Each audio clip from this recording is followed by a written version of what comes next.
Bismillahirrahmanirrahim.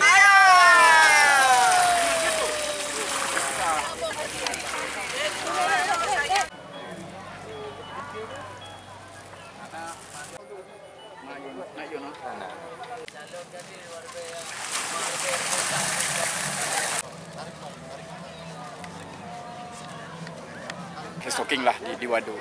Gunanya untuk apa? Sebenarnya gunanya kita restocking ini memanfaatkan wadah air yang selama ini tidak digunakan oleh masyarakat. Embung namanya. Kalau di pertanian embung namanya. Nah, embung itu biasanya air yang digunakan untuk pertanian. Nah, kita di sisi perikanan alangkah baiknya kita coba tebarikan. Kenapa? Nanti di samping masyarakat memanfaatkan air, juga masyarakat bisa memanfaatkan ikan yang ada di sini.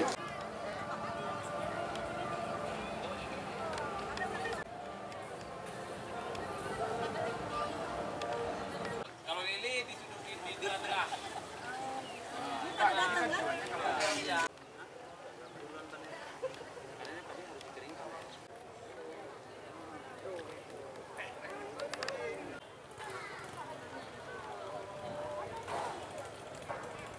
Kan lincah lelenya kan?